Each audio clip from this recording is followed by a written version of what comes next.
श्री स्वामी समर्थ अवधूत चिंतन श्री गुरुदेव दत्त दिगंबरा दिगंबरा श्रीपाद वल्लभ दिगंबरा.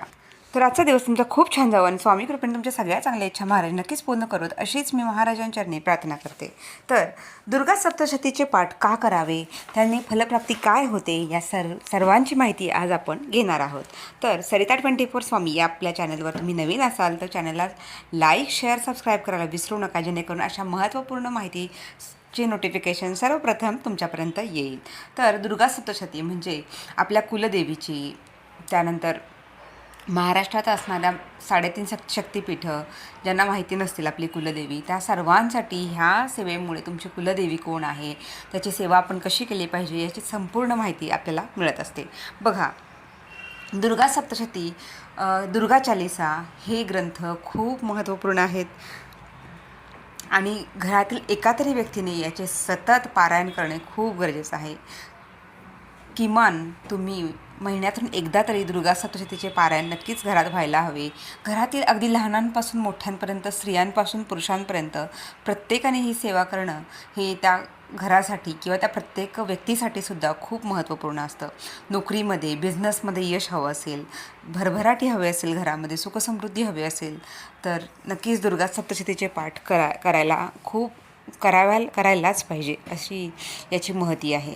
म्हणजे तुम्ही अगदी विद्यार्थी दशेत सुद्धा असाल तरीसुद्धा तुमच्या अभ्यासातील यशासाठी, तुमच्या करिअरच्या नवीन वाटांसाठी सुद्धा दुर्गा सप्तशती ग्रंथ वाचन करणे हे अतिशय महत्त्वाचे आहे. पहा, दुर्गा सप्तशती पाठामुळे काय फलप्राप्ती होते आज आपण जाणून घेऊया आणि नक्कीच तुम्हालासुद्धा याचा खूप सुंदर असा अनुभव आल्याशिवाय राहणार नाही. तर पहा, प्रथम अध्याय जो आहे मधुकैटभ वध यामध्ये झालेला आहे. तर याचा फायदा काय होतो, तर आपलं जे काही पापमोचन होतं, सर्व संकटांपासून मुक्ती मिळते, शुद्धीकरण होते आणि आध्यात्मिक प्रगतीसुद्धा होत असते. म्हणून प्रथम अध्यायाचा तो जो लाभ आहे तो त्यातून मिळत असतो. तर दुसरा अध्याय दुर्गा सप्तशतीचे पाठ जे करत असतो, तर बघा त्यामध्ये एकूण 13 अध्याय आहेत आणि 13 अध्यायाचा मिळून एक पाठ असा होतो. तर दुसरा जो अध्याय आहे यामध्ये महिषासूर वधाचा आरंभ झालेला आहे आणि याचा फायदा असा आहे की शत्रुनाश, पराक्रम आणि साहसाची वृद्धी होते, वादविवाद आणि न्यायालयीन प्रकरणांमध्ये विजय होतो. तर पहा, बाकी काही जणांचे हितशत्रू असतात, जेणेकरून तुमच्या ऑफिसमध्ये तुमचे कोणी कलिग असतील किंवा तुमच्या शेजारी तुमच्या प्रगतीवर जळणारे काही हितशत्रू असतील, तर हे शत्रूंचा नाश होणं आणि शत्रूचा नाश म्हणजे आपल्याला शत्रूला मारायचं नाही आहे, तर त्यांचा जो शत्रुत्वाची भावना त्यांच्या मनामध्ये आहे ती विझून तुमच्यात मैत्रीची भावना निर्माण होते, सहकार्याची भावना निर्माण होते, तर त्याला शत्रुनाश असं म्हटलं जातं. तर कधीही शत्रूचा नाश व्हावा असं कधीच आपण प्रे करू नये, प्रार्थना करू नये. तर त्याच्या मनामध्ये जी भावना, शत्रुत्वाची भावना आहे ती नष्ट व्हावी अशी प्रार्थना करावी. कारण युनिवर्स आपल्याला किंवा हे आपल्याला जी आध्यात्मिक शक्ती जी असते तर ती आपल्याला नेहमी तथास्थ म्हणत असते. तर नक्कीच आपण आपल्यासोबत सगळ्यांचा चांगला विचार करण्याचा प्रयत्न करूया, जेणेकरून आपण जे पेरतो तेच उगवतं. कारण आपण जर दुसऱ्यांसाठी वाईट चिंतत असेल, वाईट बोलत असेल, तर फिरून फिरून आपल्याकडे तेच कर्म आपल्या भोवती येतात आणि आपल्यालासुद्धा ती भोगावे लागतात. म्हणून जास्तीत जास्त आपण चांगला विचार करावा आणि जर तुम्हाला कोणी जाणूनबुजून त्रास देत असेल, जाणूनबुजून तुमचं नुकसान करत असेल, तर त्यांनासुद्धा सद्बुद्धी द्यावी अशी जर तुम्ही प्रार्थना केली तर नक्कीच तुम्हाला या सर्वांचे खूप सुंदर असे फायदे होत असतात. तर पहा, तिसरा अध्याय जो आहे तो त्यामध्ये महिषासूर वध समाप्त झालेला आहे आणि याचा फायदा आरोग्य सुधारणा, आत्मविश्वास आणि शौर्य वाढ, तसेच भयाचा नाश होतो. भय हे अनेक प्रकारचं असू शकतं. काही जणांना चार चौघात बोलता येत नाही, काही जणांना तुम्ही तुमचा बिझनेस करताय किंवा तुम्ही नोकरी करताय किंवा तुम्ही घरात वावरताना चार चौघामध्ये तुम्हाला बोलताना भीती वाटते, स्वतःचं मत मांडायला तुम्हाला भीती वाटते, तर त्यावेळीसुद्धा तुम्हाला ह्या दुर्गा सप्तशतीच्या पाठामुळे एक वेगळीच आत्मीय शक्ती, आत्मविश्वास निर्माण होतो. म्हणून या सप्तशती पाठाचा हा फायदा आहे आणि यासाठी भयनाश असं याला म्हटलेलं आहे. तर चौथा जो अध्याय आहे तर तो देवतांचे देवी स्तवन हा जो आहे, तर याचा फायदा काय आहे, सर्व मनोकामना पूर्ती होते, दारिद्र्याचा नाश होतो आणि समृद्धीची प्राप्ती होते. तर प्रत्येकाला समृद्धी हवी असते, घरात आर्थिक सुबत्ता हवी असते, दारिद्र्य नकोसं वाटत असतं आणि चांगल्या इच्छा पूर्ण व्हाव्या अशी इच्छा असते. मग ते काही छोट्या छोट्या गोष्टी असो, तुमच्या आईवडिलांची बघा, काही आईवडील आजारी असतात किंवा त्यांना काही त्रास होत असतो, मानसिक त्रास असतो, तर हे सगळे त्रास, तो मानसिक त्राससुद्धा कदाचित आपल्याचमुळे होत असतो कधी कधी, किंवा आसपास घडणाऱ्या घटनांमुळे होत असतो, किंवा त्यांनी आतापर्यंत ज्या खस्ता खाल्लेल्या असतात, तर त्यातून त्यांना एक सुख समाधान मिळावं यासाठी खूप महत्त्वाचा हा अध्याय आहे. तर पंचमाध्याय यामध्ये देवींनी वरदान दिलेले आहे. यामध्ये संकटमुक्ती होते, इच्छापूर्ती होते, गृहशांती होते आणि संतानप्राप्ती होते. तर ज्यांना संतानप्राप्ती होत नाही त्यांनीसुद्धा या दुर्गा सप्तशतीचे पाठ करण्याचे हे फायदे आहेत. तर अशा प्रकारे आपण षष्ठम अध्याय पाहणार आहोत. षष्ठम अध्यायामध्ये धूम्रलोचन वध आहे.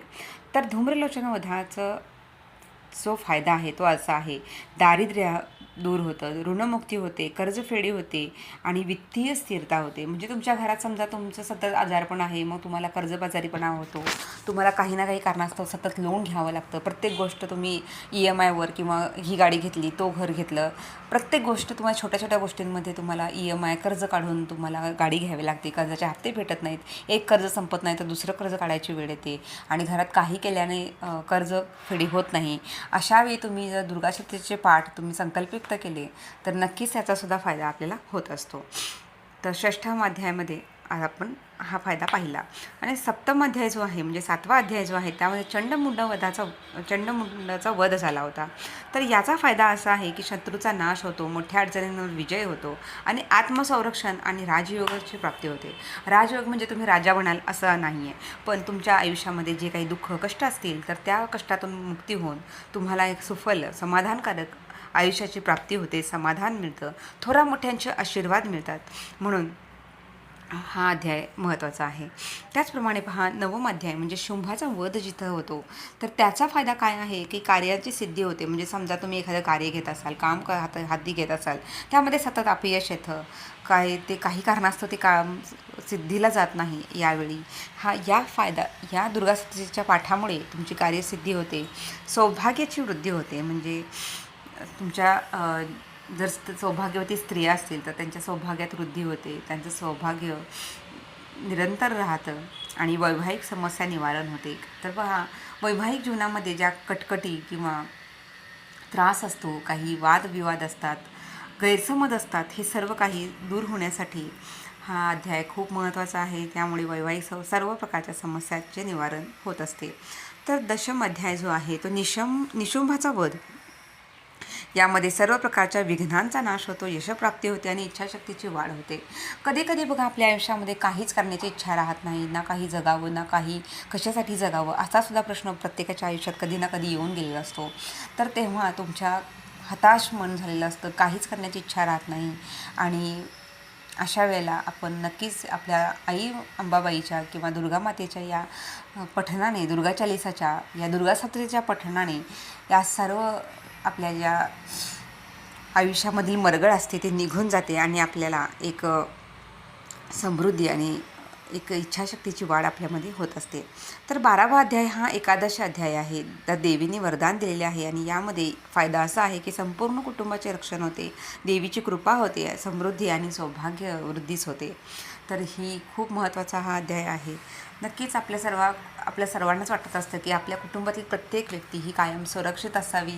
ती भलेही, म्हणजे आजकाल आपण पाहतो की आपण घरातून बाहेर पडलो तर परत येईल का नाही हे आपल्यालासुद्धा माहिती नसतं, कारण आजकाल ॲक्सिडेंट किंवा काही अकाल मृत्यू हे जे प्रकार वाढलेले आहेत तर हे खूप झालेले आहेत.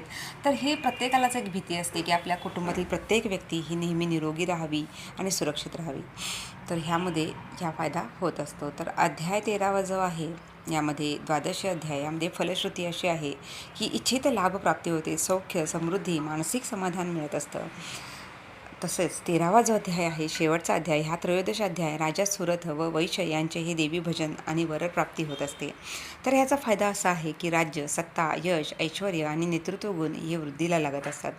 तर श्री दुर्गा सप्तशती पठणाने मनोवांछित फल प्राप्त होते. विशेषतः नवरात्री, मंगळवार आणि अमावस्या दिवशी वाचन अधिक फलदायी मानले जाते.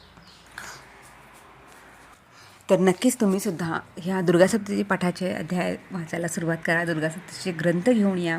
तुम्हाला जर केंद्रातील ग्रंथ मिळाला तरी चालेल, नसेल तर बाजारात मिळाला ग्रंथ तुम्ही जरी घेतला, जिथं पुस्तकं म्हणजे म्हणतो ना आपण पूजेची पुस्तकं मिळतात, तिथंसुद्धा तुम्हाला हे मिळून जाईल. आणि कुठल्याही पौर्णिमेला तसेच महत्त्वाच्या दिवशी तुम्ही इव्हन गुढीपाडव्यालासुद्धा सुरुवात करू शकता, कारण गुढीपाडवा हा हिंदू नववर्षाच्या नवीन वर्षाची सुरुवात इथं होत असते. आणि त्या दिवशी तुम्हीसुद्धा जर ही सेवा केली तर अत्यंत त्याचा खूप सुंदर असा फायदा होतो. कुठल्याही मंगळवारी, शुक्रवारी तुम्ही ह्या दुर्गा सप्तशतीचे पाठाचे सुरुवात करू शकता. हा जो पाठ आहे तर तुम्ही दिवसातून एकदा दोनदा सुद्धा करू शकता, किंवा किमान दररोज 2 अध्याय वाचायला सुरुवात केली तरी त्याचा फायदा होत असतो. आणि काही मनोचित इच्छा असेल तर तुम्हीसुद्धा ही संकल्पयुक्त ह्या सेवा तुम्ही करू शकता. मग त्यानंतर मूळ स्थानावर जाऊन तुमच्या कुलदेवीचा मानसन्मान करू शकता. आणि कुलदेवीच्या दारात जाऊनसुद्धा तुम्ही जर दुर्गा सप्तशतीचं पारायण करता आलं तर अतिशय सुंदर योग आहे, अलभ्य लाभ आहे. आणि सर्व प्रकारच्या तुमच्या चांगल्या इच्छा नक्कीच कुलदेवता तुमची कुलदेवता स्वामी महाराज नक्कीच पूर्ण करतील. तर चला तर मग आजचा हा व्हिडिओ आवडला असेल तर लाईक, शेअर, सबस्क्राईब करायला विसरू नका. आणि परत एकदा भेटूया अशा सुंदर माहितींसह. तोपर्यंत सर्वांना श्री स्वामी समर्थ. ओम ऐं ह्रीं क्लीं चामुंडायै विच्चे.